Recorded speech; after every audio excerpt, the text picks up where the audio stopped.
बिस्मिल्लाहिर्रहमानिर्रहीम। अज़ीज़ तलबा, chapter number 3 के न्यूमेरिकल्स करते हैं तो उसके लिए हमें जानना होगा कि इसमें कौन से फार्मूलाज इस्तेमाल होते हैं। तो सबसे पहले इस चैप्टर के इम्पॉर्टेंट फार्मूलाज के बारे में जानते हैं। वो कौन से फार्मूलाज हैं जिनको इस्तेमाल करते हुए हम ये क्वेश्चन सॉल्व करेंगे। तो सबसे पहले हमने न्यूटन्स सेकंड लॉ पढ़ा था इस चैप्टर में। न्यूटन सेकंड लॉ होता है F is equal to M A.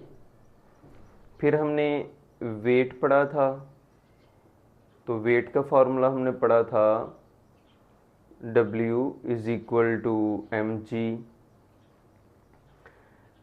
फिर हमने जो इसमें पढ़ा था वो था law of conservation of momentum, जो कि होता है बेटा m1 v1 plus m2 v2 is equal to m1 v1 prime plus m2 v2 prime.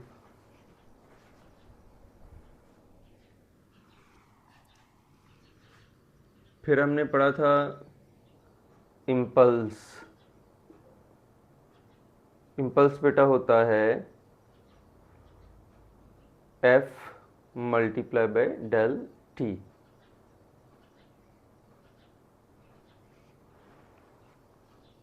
फिर बेटा 5वें नंबर पर हमें जो ज़रूरी है वो हमारे लिए हैं इक्वेशंस ऑफ मोशन। तो फर्स्ट इक्वेशन ऑफ मोशन होती है V F is equal to V I plus A T. Second होती है S is equal to V I T plus 1/2 A T square. जबकि थर्ड होती है 2as is equal to V F square minus V I square. अजीज़ तलबा, ये numericals आपको तब तक नहीं आ सकते जब तक कि आपको ये फार्मूलाज ना आते हों। तो न्यूमेरिकल करने से पहले इन फार्मूलाज को अच्छी तरह याद कर लें। तो पहला न्यूमेरिकल सॉल्व करते हैं। किसी भी न्यूमेरिकल को सॉल्व करने के 3 बुनियादी स्टेप्स हैं। सबसे पहले हमें डेटा में क्या दिया हुआ है, हमने क्या मालूम करना है। दूसरा, हमें ये मालूम करने के लिए कौन सा फार्मूला लगाना होगा। और तीसरा, उसमें वैल्यूज़ को पुट करके आंसर निकालना। तो पहला स्टेप मुकम्मल किए बगैर दूसरा नहीं हो सकता और दूसरा किए बगैर तीसरा नहीं हो सकता। यानी सबसे अहम बात है कि हमें डेटा का पता होना चाहिए। तो हम डेटा को पढ़ते हैं।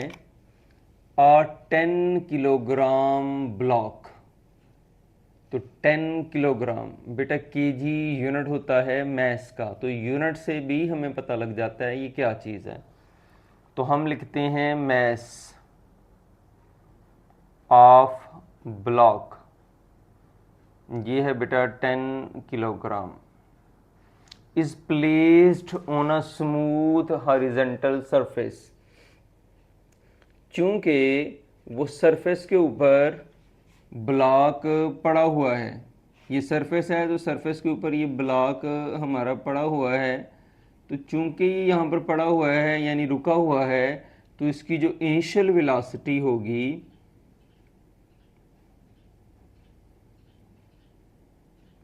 वी आई, वो बेटा 0 होगी। 0 मीटर पर सेकंड वेलोसिटी का यूनिट मैंने लिखा है। उसके बाद a horizontal force of 5 Newton, ये फोर्स ऑफ 5 न्यूटन। 5 न्यूटन क्या है? फोर्स।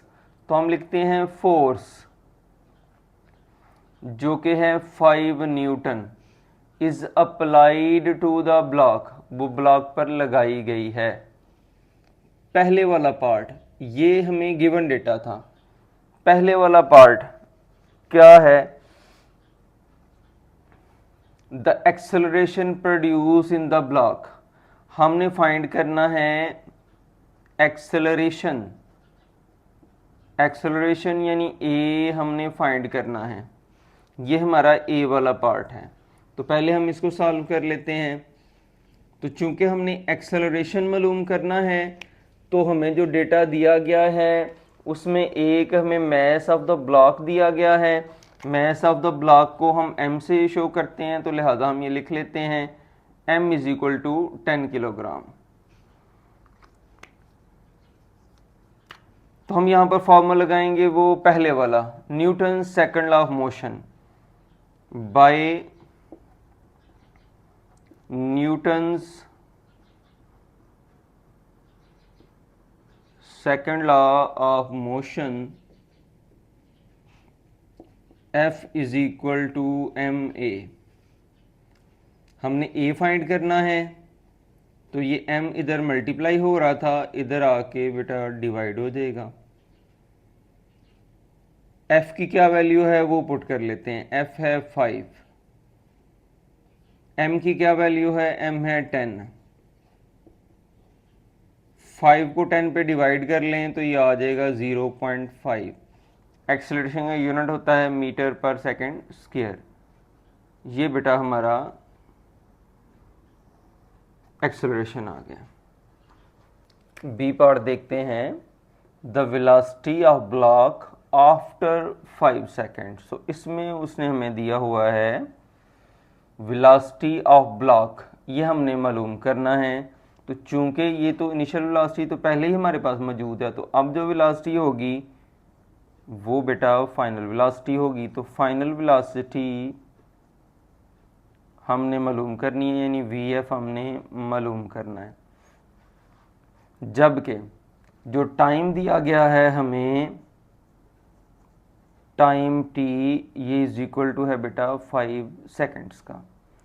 तो अब हम इसका सोल्यूशन करते हैं। तो यहां पर हम फॉर्मूला कौन सा लगाएंगे बेटा, फर्स्ट इक्वेशन ऑफ मोशन लगाते हैं, जो कि है VF is equal to VI plus AT। VF हमने मालूम करना है, VI हमारे पास 0 है, A हमारे पास 0.5 आया है, जबकि टाइम t जो हमारे पास है वो बेटा 5 सेकेंड्स का है। तो ये 0 को छोड़ देते हैं, 0.5 को 5 से मल्टीप्लाई कर लें तो ये 2.5 मीटर पर सेकंड, ये बेटा हमारा आंसर है। तो हमने दो चीज़ें मालूम करनी थी, acceleration produce in the block वो 0.5 मीटर पर सेकंड स्क्वायर आया है, और velocity of block after 5 seconds में मालूम करनी थी, तो ये बेटा 2.5 मीटर पर सेकंड आ गया। न्यूमेरिकल नंबर 3.2, तो हम इसको पढ़ते हैं। The mass of person is 80 kilogram. Kilogram क्या है बेटा, मैस ऑफ पर्सन। तो हम लिखते हैं mass m is equal to 80 kilogram, ये हमें गिवन है। What will be his weight on the earth, हमने मालूम करना है weight of person on earth. तो वेट को W से शो करते हैं, अर्थ के लिए आप साथ नीचे छोटा सा E लगा लें, E इज फॉर अर्थ, ये हमने मालूम करना है। What will B its weight on moon, moon पर उसका वेट क्या होगा, यानी दो चीजें हमने मालूम करनी है, एक हमने उस पर्सन का वेट फाइंड करना है अर्थ पर, और एक हमने उसका वेट मालूम करना है मून पर। तो ये दो चीजें हैं। अब वेट का फॉर्मूला होता है mass into G, G is for gravitational acceleration. तो अगर हमने अर्थ पर वेट फाइंड करना है तो हमें अर्थ के लिए जी की वैल्यू चाहिए, तो हम कहते हैं ग्रेविटेशनल एक्सेलरेशन ऑन अर्थ, ये बेटा होगा GE और इसकी वैल्यू होती है 10 मीटर पर सेकेंड स्क्वायर।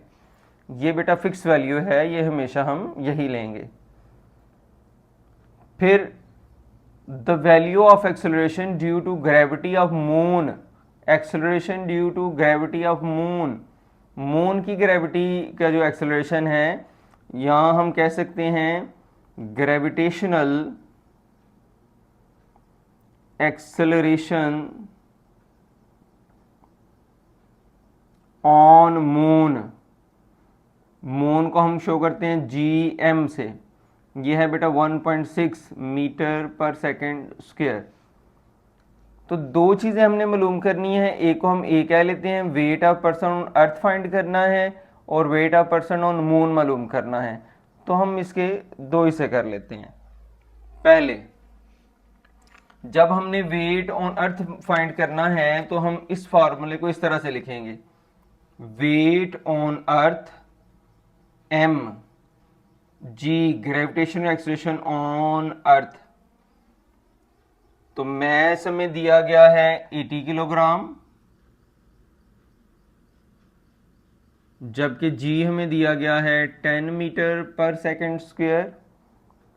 तो 80 को 10 से मल्टीप्लाई कर लें तो 800 आ जाता है, और वेट का यूनिट होता है बेटा न्यूटन, इसलिए मैंने न्यूटन लिख दिया है। इस तरह हमारा पार्ट ए हल हो गया है। अगर हम पार्ट बी को करें तो पार्ट बी था ग्रेविटेशनल एक्सेलरेशन ऑन मून। तो मून के लिए हम इसी फॉर्मूले को WE अर्थ के लिए लिखा था, तो मून के लिए m लिख लेते हैं, m, और g मून के लिए m। मैस तो बेटा वही है 80 किलोग्राम, जबकि यहाँ पर होता है 1.6 मीटर पर सेकेंड स्क्वायर। अगर हम इन दोनों को कैलकुलेटर से मल्टीप्लाई कर लें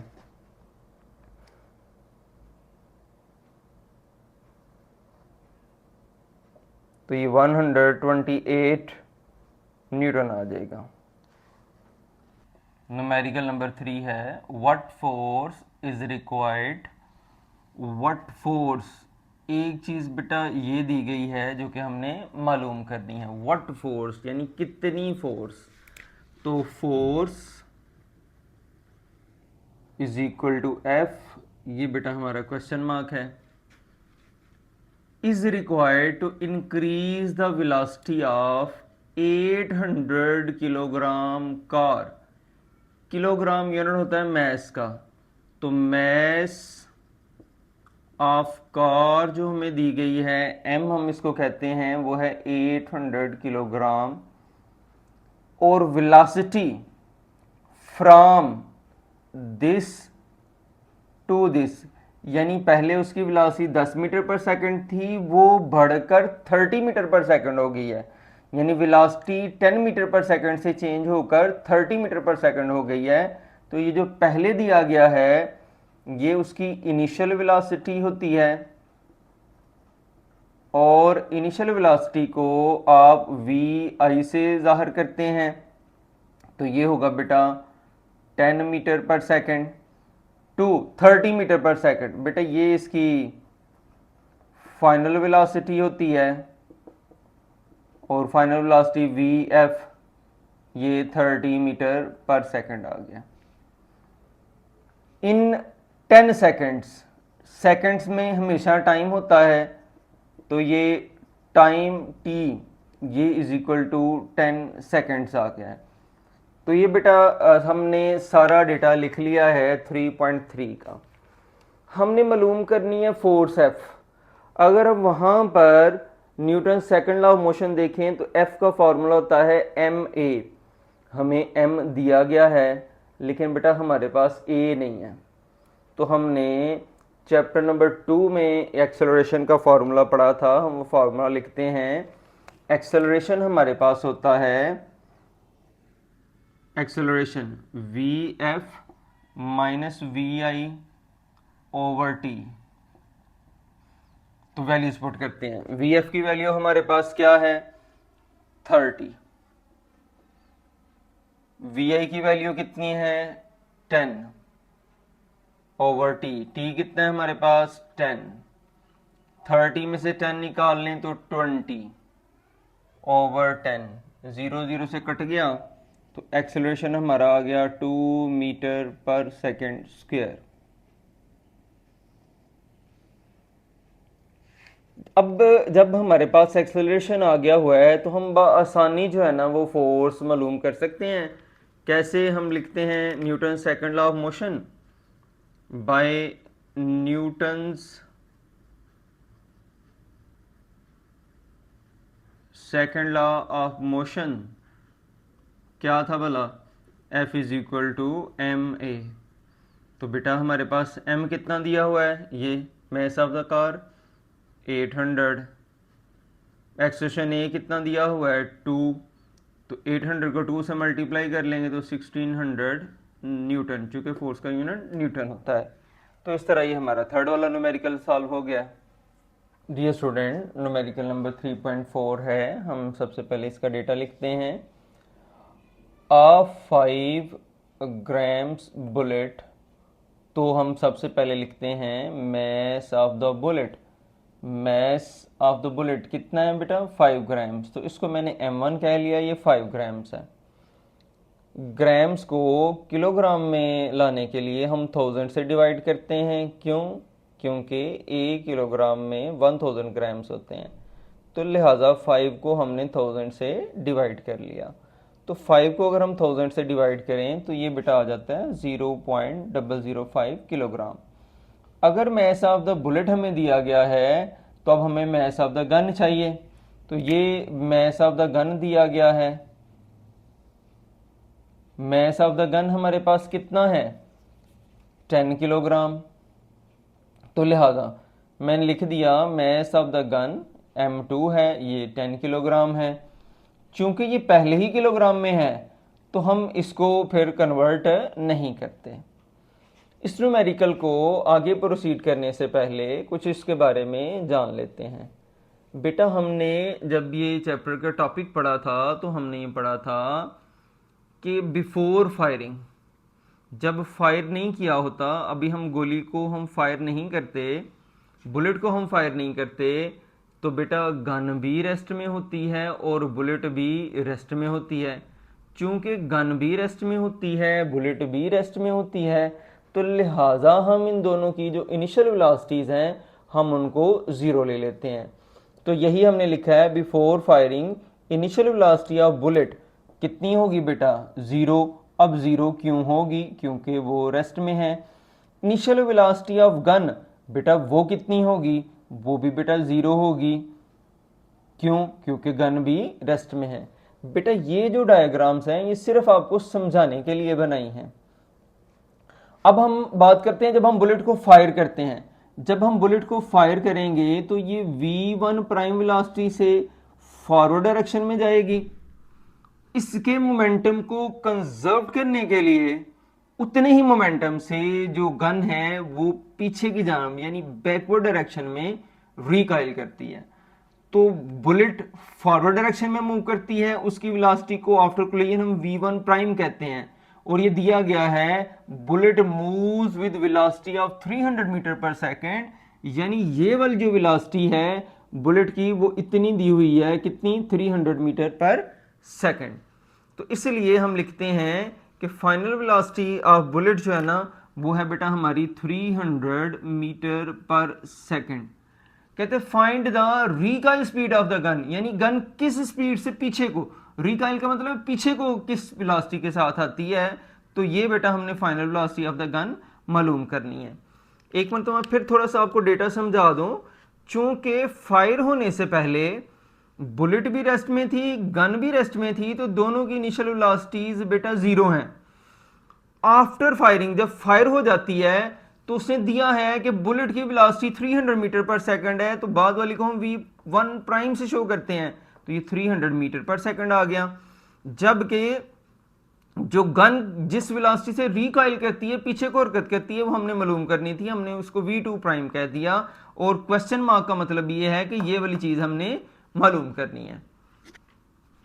तो वो मालूम करने के लिए हम law of conservation of momentum लगाते हैं, जो कि मैंने यहां पर लिख लिया है आपके सामने। ये क्या होता है, ये टोटल मोमेंटम है बुलेट का और गन का बिफोर फायरिंग, ये इक्वल होता है total momentum of bullet and gun after firing. तो ये हमने चैप्टर के दौरान पढ़ा है। अब हमने यहां पर बस वैल्यूज लगानी है।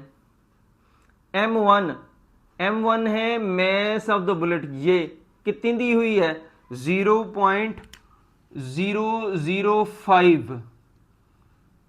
v1 वेलोसिटी है, वेलोसिटी बिफोर कुलियन है यानी बिफोर फायरिंग है।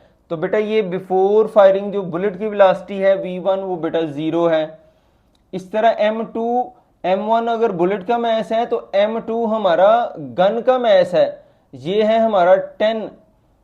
और v2 बिफोर फायरिंग जो गन की वेलोसिटी v2 है, ये इनिशियल वेलोसिटी ऑफ बुलेट, इसको हम v1 कहते हैं।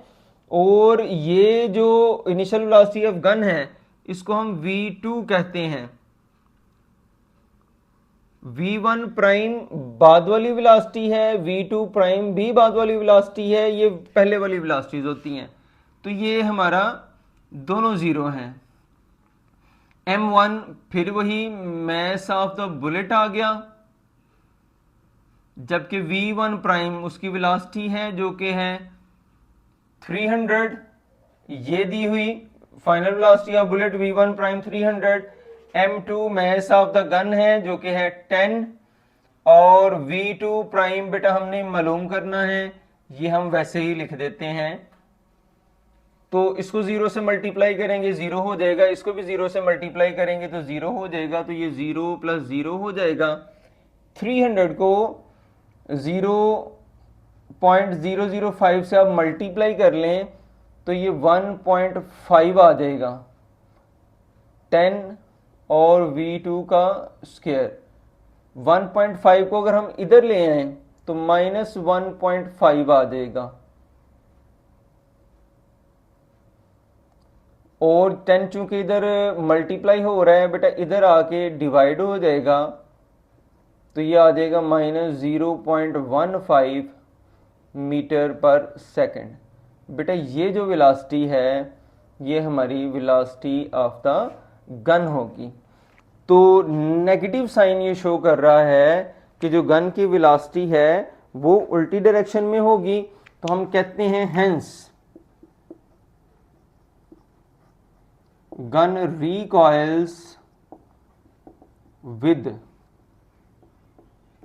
velocity of 0.15 meter per second।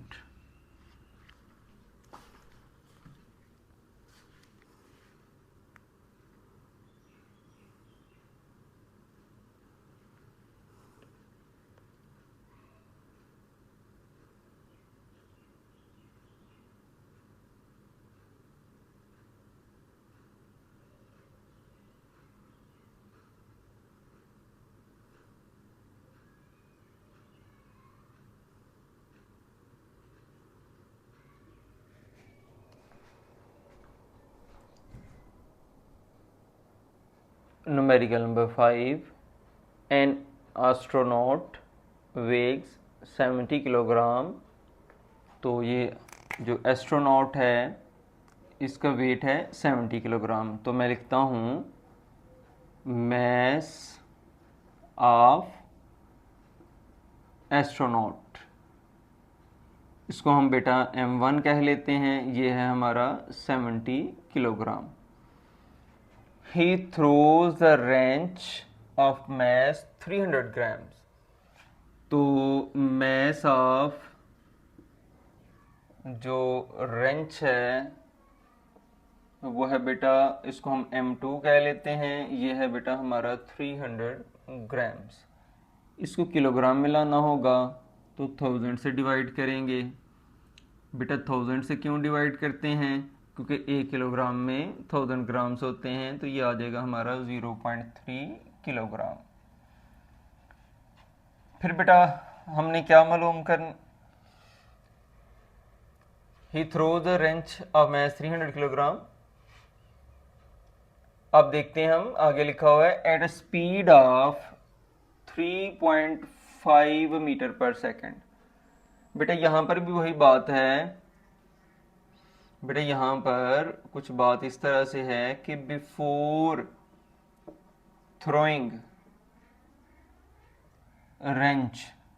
Wrench को जब थ्रो नहीं किया गया होता तो जो इनिशियल वेलोसिटी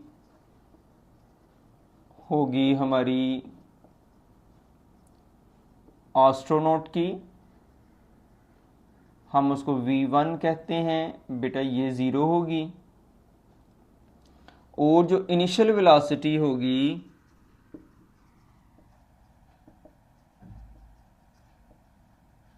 रेंच की v2, वो भी बेटा 0 होगी।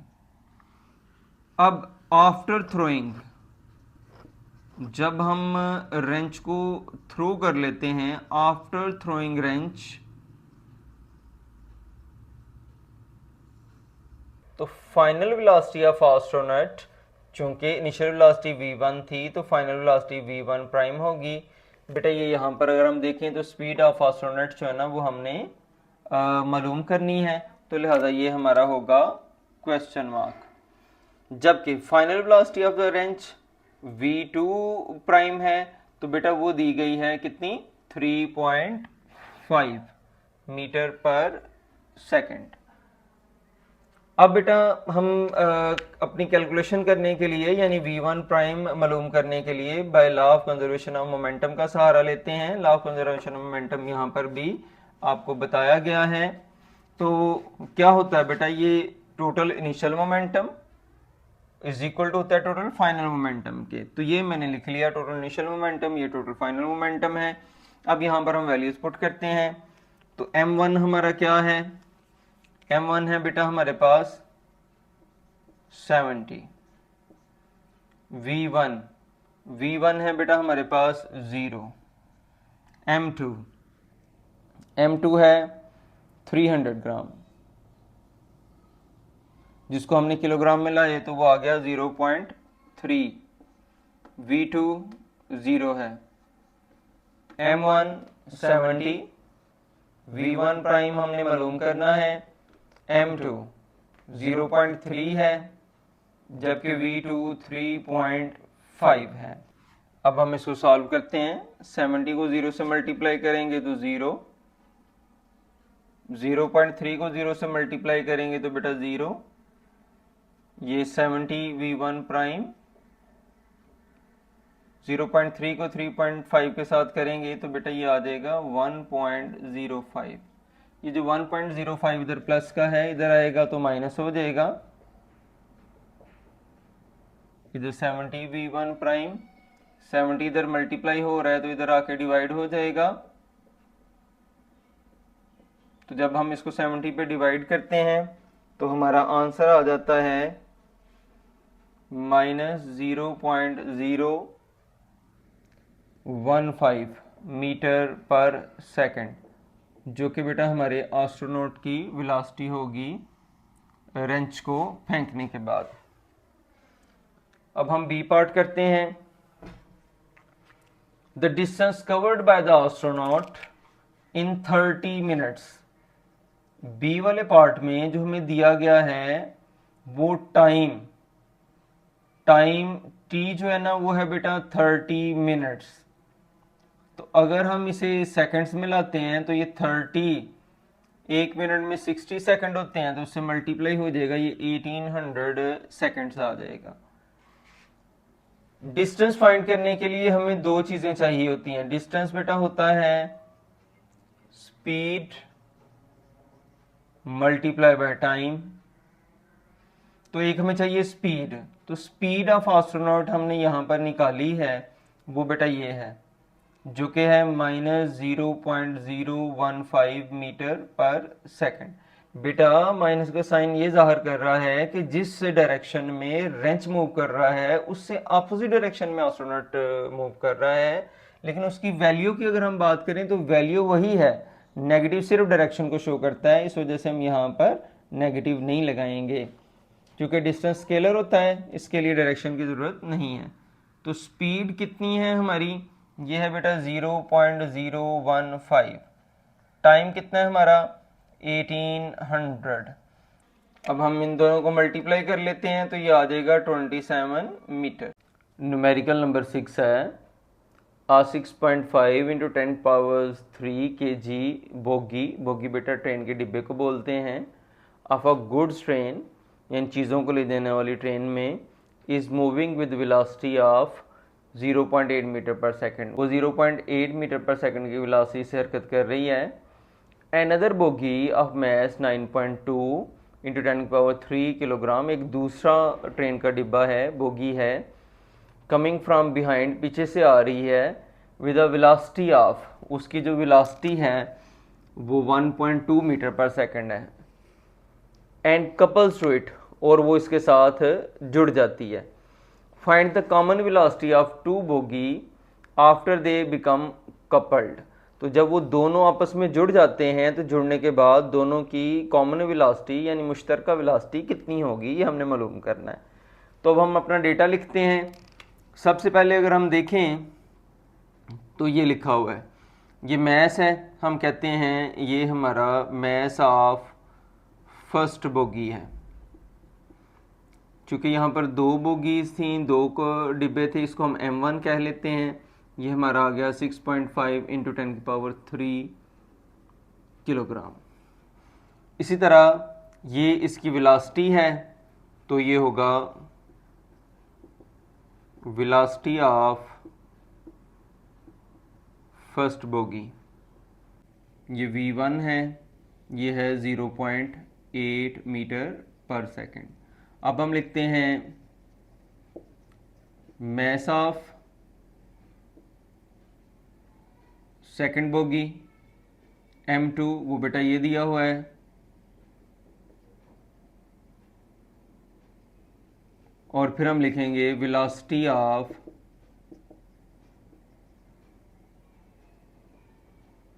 सेकेंड बोगी V2, वो बेटा ये दी हुई है 1.2 मीटर पर सेकेंड।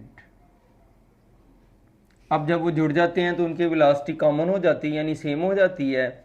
हम कहते हैं कॉमन वेलोसिटी ऑफ बोगीज, दोनों बोगीज की कॉमन वेलोसिटी आफ्टर कपलिंग, जब वो आपस में जुड़ जाते हैं, उसको हम बेटा V ले लेते हैं। तो by law of conservation of momentum लगाते हैं,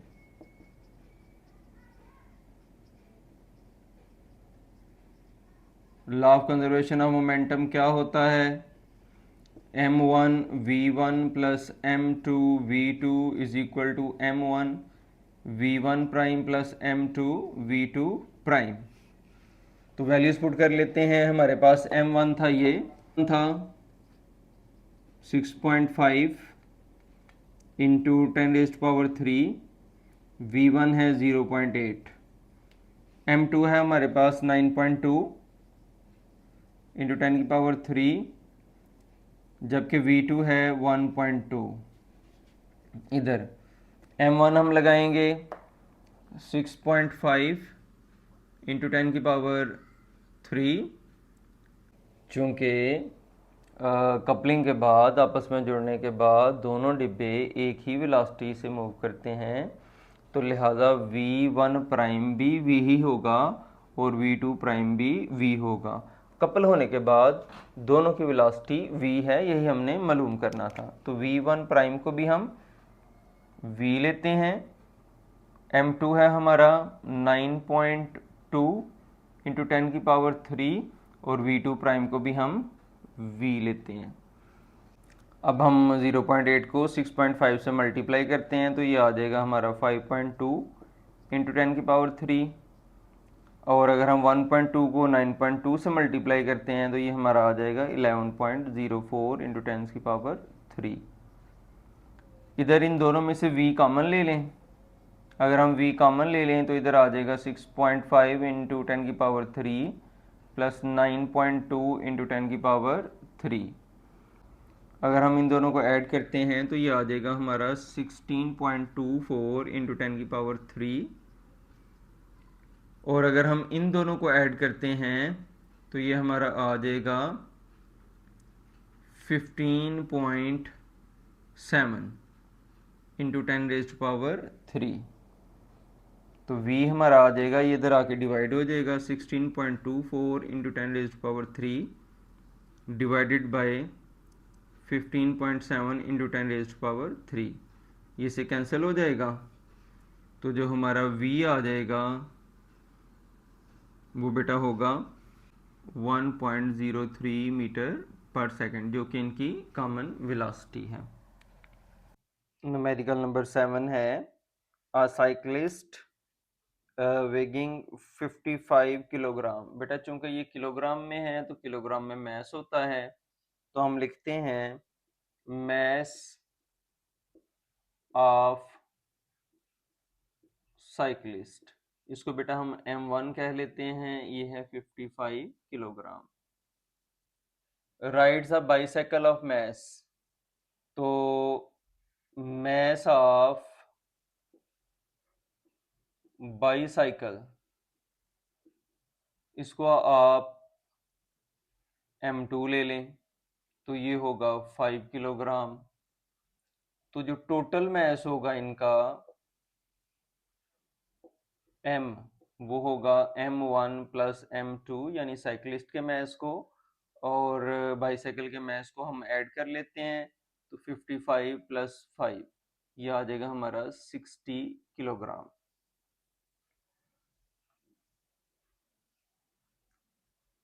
ही स्टार्ट्स फ्रॉम रेस्ट, चूंकि वो रेस्ट से स्टार्ट कर रहा है इसलिए उसकी इनिशियल वेलोसिटी वी आई ये बेटा 0 होगा और फोर्स, ये फोर्स एफ ये है बेटा 90 न्यूटन की फॉर 8 सेकेंड्स। टाइम टी बेटो ये है 8 seconds. Then he continues at a constant speed for another 8 second, तो ये इसका टाइम हम t1 कह लेते हैं और टाइम फॉर कांस्टेंट स्पीड इसको हम t2 कह लेते हैं, ये भी बेटा 8 सेकेंड ही है। तो हमने फाइंड क्या करना है, calculate the total distance travelled. Total distance travelled बेटा हमने फाइंड करना है।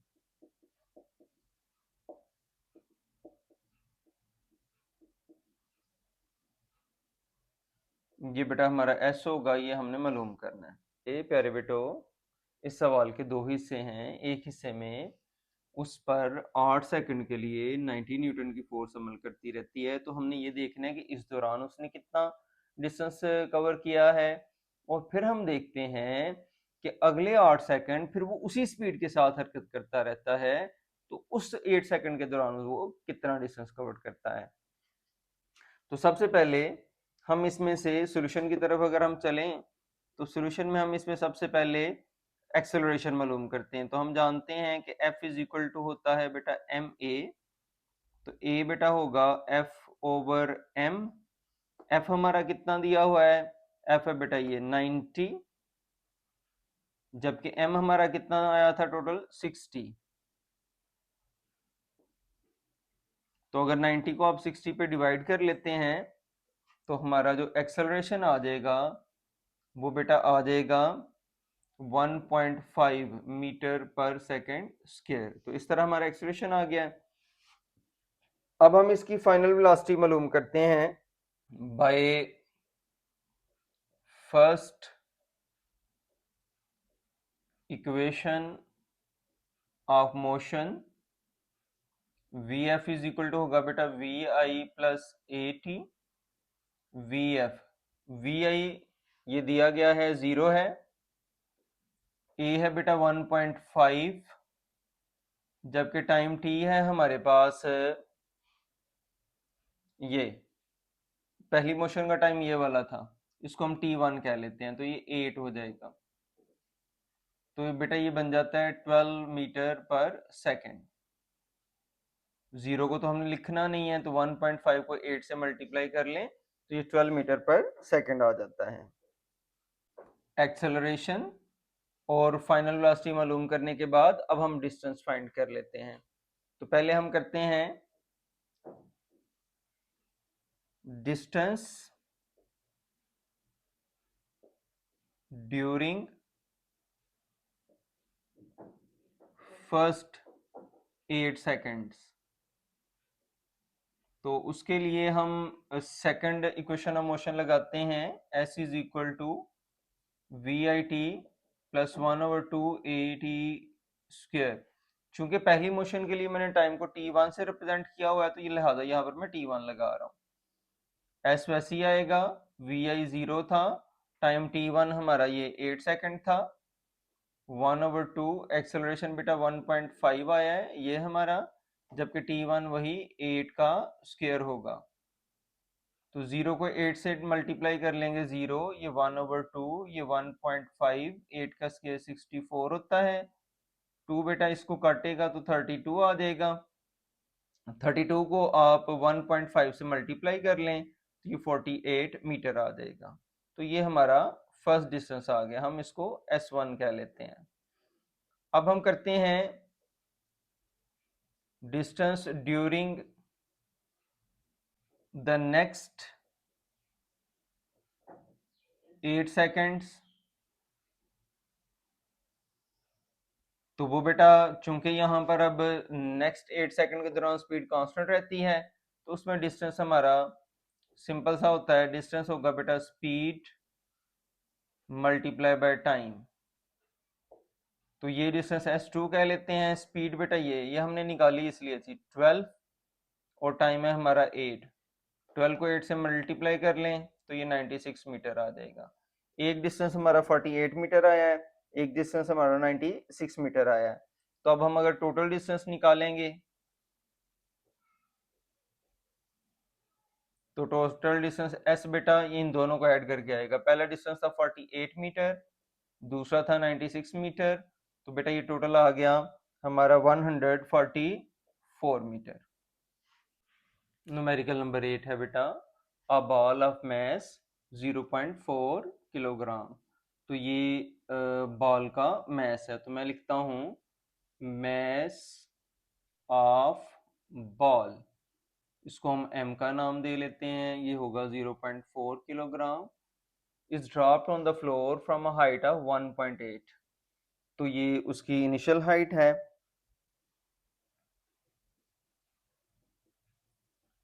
इनिशियल हाइट, तो इनिशियल हाइट हमारी, इसको हम h1 का नाम दे लेते हैं, ये है बेटा 1.8 मीटर। यानी क्वेश्चन कुछ इस तरह से है बेटा कि ये एक बॉल था, इसको जमीन पे गिराया गया, जब गिराया गया तो इसकी हाइट 1.8 मीटर थी, ये जमीन से टकराता है, तो टकराने के बाद अब ये दोबारा जो है ना वो 0.8 मीटर की हाइट तक रीबाउंड करता है। कहते इस दौरान ये जो जमीन है, ग्राउंड है, इसने इस बॉल पर कितना इंपल्स अप्लाई किया है ये हमने जानना है। तो ये उसकी इनिशियल हाइट थी, the ball rebound to a height of 0.8 metre. तो अब उसकी जो रीबाउंड हाइट है, यानी टकराने के बाद वाली जो उसकी हाइट है, इसको हम h2 कह लेते हैं बेटा, ये 0.8 मीटर है। चूंकि बॉल नीचे को गिराया गया है, जब भी बॉल नीचे को गिराया जाता है तो उसकी इनिशियल वेलोसिटी हमेशा 0 होती है, इसको हम वी आई कह लेते हैं। और जो ग्रेविटेशनल एक्सलेरेशन है जी, वो 10 मीटर पर सेकंड स्क्वायर होता है फॉर फॉलिंग बॉडी, जो बॉडीज नीचे गिर रही हों। तो हमने मालूम क्या करना है, magnitude and direction of impulse, ये दो चीजें हमने मालूम करनी है। हमने बेटा मालूम करना है मैग्नीट्यूड ऑफ इम्पल्स हमने फाइंड करना है, और डायरेक्शन ऑफ इम्पल्स, बेटा ये दो चीजें हमने मालूम करनी है। फर्स्ट ऑफ ऑल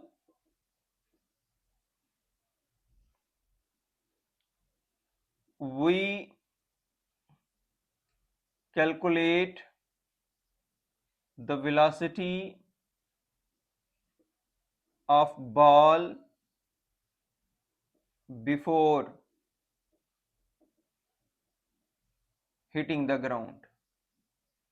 हम जब बॉल जमीन से टकराता है तो टकराने के बाद उसकी वेलोसिटी फाइंड करते हैं। उसके लिए हम थर्ड इक्वेशन ऑफ मोशन लगाते हैं। From third equation of motion 2as is equal to V F square minus V I square होता है। तो यहाँ पर चूंकि फ्रीली फॉलिंग बॉडी है, लिहाजा ये जो एक्सलेरेशन है वो जी से रिप्लेस हो जाएगा, और ये जो डिस्टेंस है ये ए से रिप्लेस हो जाता है। अभी हम यहाँ पर फर्स्ट कंडीशन लगा रहे हैं, तो यहाँ पर हाइट h1 होगा, 2 g है 10, h1 हमारे पास है 1.8, vf ये हमने मालूम करनी है, vi बेटा 0 थी। तो इनको अगर हम मल्टीप्लाई कर लें तो ये 36 आ जाता है। स्केयर को खत्म करने के लिए हम स्केयर रूल ले लेते हैं।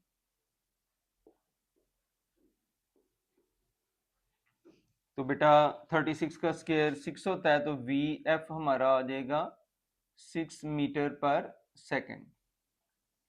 ये आ गया कि जब बॉल जमीन से टकराया था यहां पर था, तो जैसे ही वो जमीन से यहां पर टकराने लगता है ना, तो उसकी जो वेलोसिटी हमारे पास आई है वो बेटा 6 मीटर पर सेकंड आई है। अब हम देखते हैं जब वो रीबाउंड करता है तो वो रीबाउंड किस वेलोसिटी से करता है। अब हम कैलकुलेट करते हैं, जैसे ही वो यहां से ये टकराने से पहले था यहां पर, अब जैसे ही वो टकरा कर ऊपर उठने लगता है तो मैं इसकी वेलोसिटी फाइंड करने लगा हूं। जिस वेलोसिटी से वो टकराया था और टकराने के बाद उसकी क्या वेलोसिटी थी ये मैंने मालूम करना है। तो now we calculate the velocity just after rebounding।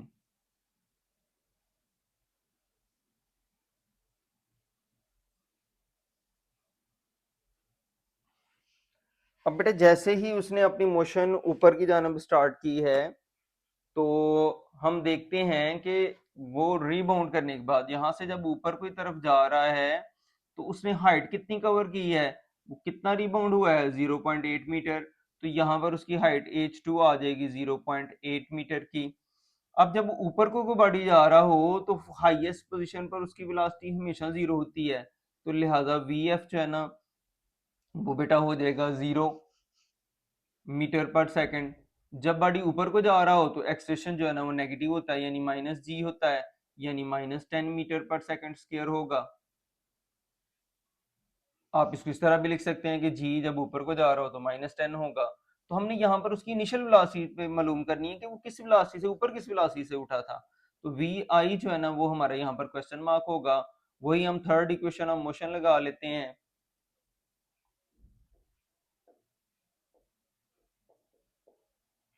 Third equation of motion हमारी क्या थी, 2as is equal to V F square minus V I square. चूंकि ये बॉडी फ्रीली फॉलिंग बॉडीज है, तो फ्रीली फॉलिंग बॉडीज के लिए हम एक्सेशन को g से रिप्लेस कर देते हैं और s को a से रिप्लेस कर देते हैं। तो लिहाजा हम एक्सेशन की जगह g लिख लेंगे और s की जगह हम हाइट h2 लिख लेंगे। 2g है बेटा हमारा -10, h है यहाँ पर 0.8, वी एफ है 0, जबकि वी आई हमने फाइंड करना है। तो इनको मल्टीप्लाई करेंगे तो ये आ जाएगा -16, ये रह जाएगा -vi स्क्वायर, नेगेटिव नेगेटिव से कैंसिल हो जाएगा। तो स्क्वायर को ख़त्म करने के लिए हम इधर भी स्क्वायर रूट ले लेंगे, इधर भी स्क्वायर रूट ले लेंगे, तो वी आई हमारा आ जाएगा 4 मीटर पर सेकेंड। ये हमारे पास दोनों वेलोसिटीज आ गई हैं। इस वेलोसिटी से आगे टकराया था, इस वेलोसिटी से वो टकरा के गया है, तो ये दोनों हमारे पास वेलोसिटीज आ गई हैं। तो लिहाजा अब हम इम्पल्स मालूम कर लेते हैं। इम्पल्स इम्पल्स हमने पढ़ा था कि ये होता है change in momentum. Change in momentum होता है बेटा m इंटू डेल वी। ये m डेल वी ये होता है वेलोसिटी में चेंज, यानी final velocity minus initial velocity. तो अगर हम यहाँ पर बात करें तो m हमारा कितना था, m इसका मैस था जो कि दिया गया है, मैस ऑफ द बॉल है बेटा 0.4, तो ये 0.4 आ गया। वी एफ से यहाँ से मुराद है दोनों वेलोसिटीज। असल में जब वो आके टकराया था तो उसकी वेलोसिटी 6 थी, और जब वो टकरा के गया है तो उसकी वेलोसिटी ये 4 आई है। तो यहाँ पर फाइनल वेलोसिटी से उसका बात मतलब ये है कि जिस वेलोसिटी टकरा के गया था तो वो ये वाली वेलोसिटी है 4, माइनस जो इनिशियल वेलोसिटी जिस वेलोसिटी से आके टकराया था वो वेलोसिटी थी 6, तो लिहाजा ये आएगा 6। यहाँ पर माइनस का साइन इसलिए आ रहा है कि आप देख सकते हैं कि वो जब आ रहा है तो उसकी वेलोसिटी नीचे को है, और जब जा रहा है तो उसकी वेलोसिटी ऊपर को है। तो अगर इस वेलोसिटी को मैं पॉजिटिव ले रहा हूं तो इससे उल्टी डायरेक्शन कोई भी होगी, इससे अपोजिट डायरेक्शन कोई भी होगी, तो वो मुझे नेगेटिव लेनी पड़ेगी। तो लिहाजा ये 0.4, ये माइनस और माइनस प्लस हो जाएगा, तो 4 प्लस 6 हो जाएगा, तो ये 0.4 और 4 प्लस 6 10 होता है, 10 को इससे मल्टीप्लाई कर लें तो 4, तो ये आ जाएगा 4 न्यूटन सेकंड। तो इम्पल्स आ गया हमारा 4 न्यूटन सेकंड। अगर हम इसकी डायरेक्शन की बात करें तो जो बॉल है, बॉल इस पर फोर्स लगाता है नीचे की जानब, जबकि उसके रिएक्शन के तौर पर ग्राउंड इस पर जो फोर्स लगाएगी वो अपवर्ड डायरेक्शन में होगी। तो चूंकि फोर्स हमारी अपवर्ड डायरेक्शन में होगी, लिहाजा जो फोर्स की डायरेक्शन होती है वही इंपल्स की डायरेक्शन होती है, तो लिहाजा इंपल्स जो है ना वो ऊपर की जानब होगा।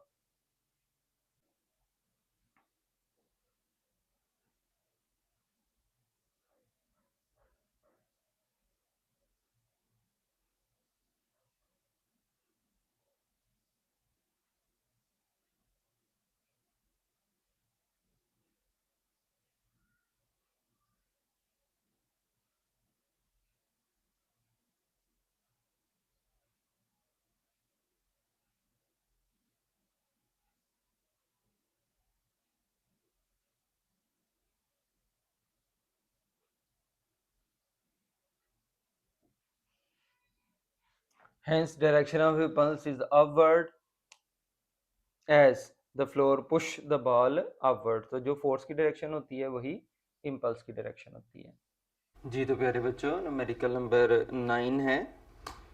To balls of mass is 0.2 kilogram and 0.4 kilogram. दो balls हैं हमारे पास, एक बॉल को हम m1 कह लेते हैं, ये बेटा 0.2 किलोग्राम का है, और एक बॉल जो है ना वो हमारे पास 0.4 किलोग्राम का है, इसके मैस को हम m2 कह लेते हैं।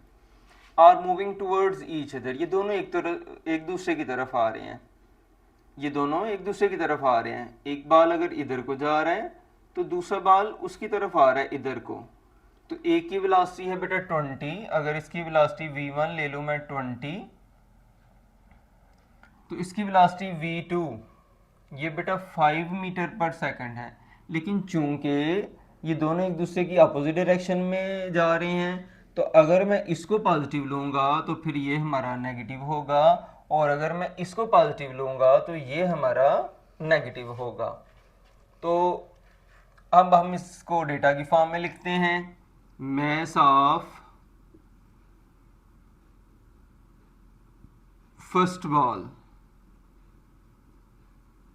इसको मैं m1 कह लेता हूं, ये 0.2 किलोग्राम है।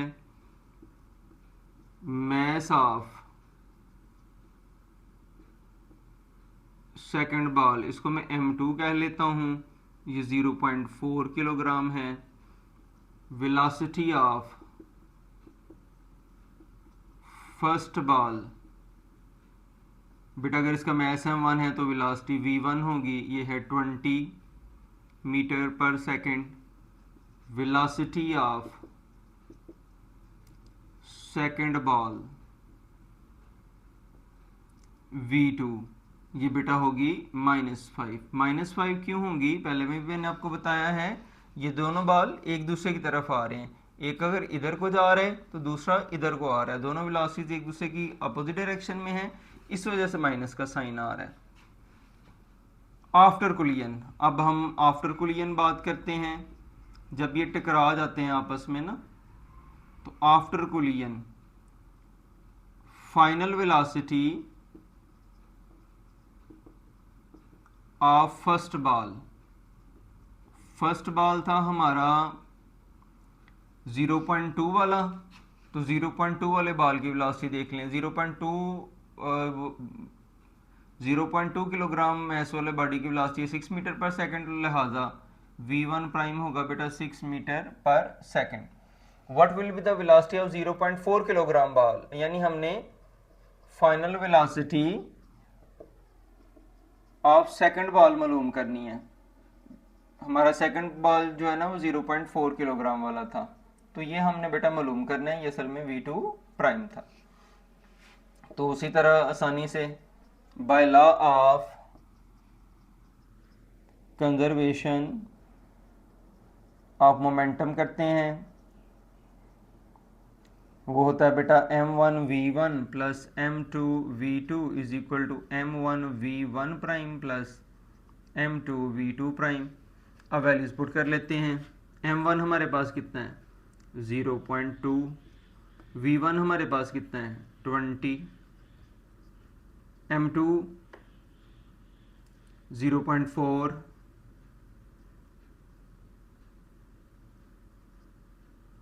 v2 -5, m1 वही 0.2, v1 प्राइम ये बेटा 6 है, m2 0.4, v2 प्राइम बेटा हमने मालूम करना है। 20 को 0.2 से मल्टीप्लाई कर लें तो ये आ जाता है 4, 0.4 को -5 से करेंगे तो प्लस माइनस माइनस, इसको करेंगे तो आ जाएगा 2, 0.2 को 6 से मल्टीप्लाई कर लें तो ये 1.2 प्लस 0.4 v2 प्राइम,